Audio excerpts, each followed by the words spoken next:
Hi, and welcome to Vortex.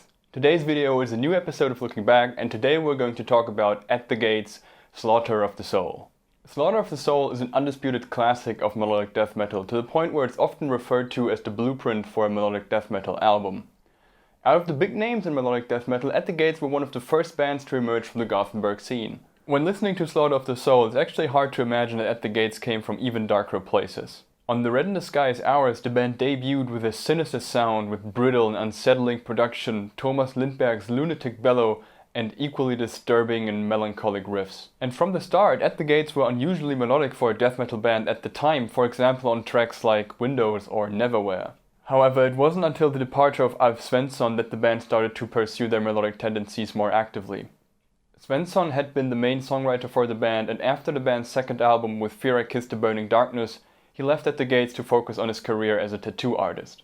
At this point, Anders Björler took over the duty of main songwriter, and the band began to carve out the melodies in their music further and even incorporated more prominent rhythm sections on their third album, Terminal Spirit Disease. Originally, the band had planned to release an EP and an album in quick succession after with Fear I Kissed the Burning Darkness, but their label at the time, Peaceville Records, opposed the idea, leading to only 22 minutes of new material on Terminal Spirit Disease, while the rest was padded with live recordings.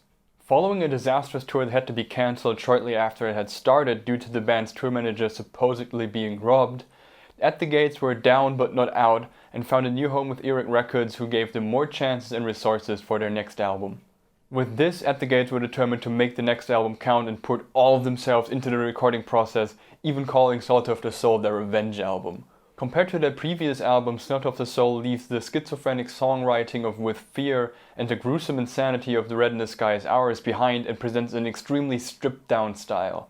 One thing I still clearly remember from when I first heard the album many years after its original release is the powerful and aggressive sound. The drums that keep pushing and pushing the songs forward with mechanical precision, the buzzing guitars that deliver riff after riff, and of course Thomas Lindberg with his performance as one of the most iconic voices in melodic death metal. Looking at the track list here is really just one classic after the next, and what really stands out is how great the intros are on all of these songs. Especially on the opening track, with one historic opening after another, with the industrial noises at the start of Blinded by Fear, metal's most iconic Go at the start of the title track, the stop and go opening of Cold, or the gun sample at the start of Suicide Nation.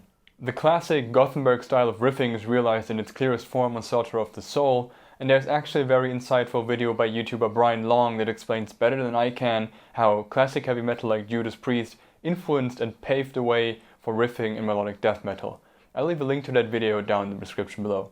Admittedly, the songwriting on Slaughter of the Soul is nothing to write home about. It's very straightforward with little in the way of excursions, just lots and lots of riffs and hooks to keep your head banging. But at this, the band really excels on Slaughter of the Soul. For the most part, At the Gates stick to a solid core of no-frills melodic death metal. However, there is some breathing room with interludes like Into the Dead Sky or the final track, The Flames of the End, which was originally meant to be part of a horror movie soundtrack. But what is it that really sets Slaughter of the Soul apart from the band's previous albums?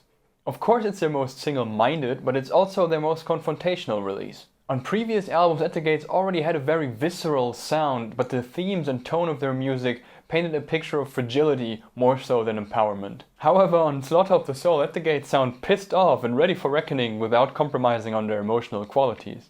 And the lyrics are another aspect of the band's music that has really been boiled down to its very essentials on Slaughter of the Soul.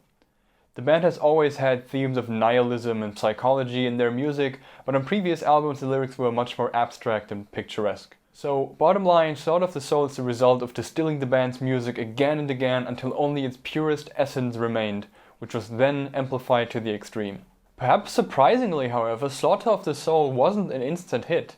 Despite positive reviews, no one, not even the band, expected the album to be of such historical importance. And in the end, At the Gates weren't even really around to witness the impact that Slaughter of the Soul would have when they disbanded in 1996. At that time, Anders Björler decided to leave the band because the touring lifestyle had become too much for him, and without their main songwriter, the rest of the band decided that they didn't want to carry on.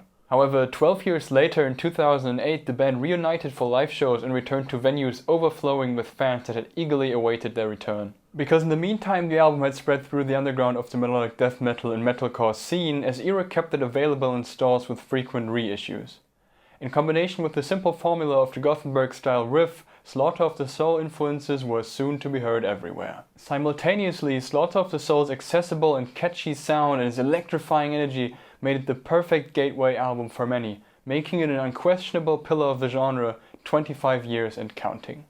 Initially I wasn't going to make a video about Slaughter of the Soul, but when I was writing the script for the gallery video, it made me think about how Slaughter of the Soul is a really important album, not just for me, but for metal in general, and that I shouldn't pass up this chance to talk about it. So please share your thoughts and stories about this album in the comments below. If you enjoyed this video, please leave a like and consider subscribing. If you do, remember to hit the bell so you get notified about new videos as they come out. Over here right next to me you can find a playlist with all the previous episodes of Looking Back. Thank you for watching, have a good one, and I'll see you next time.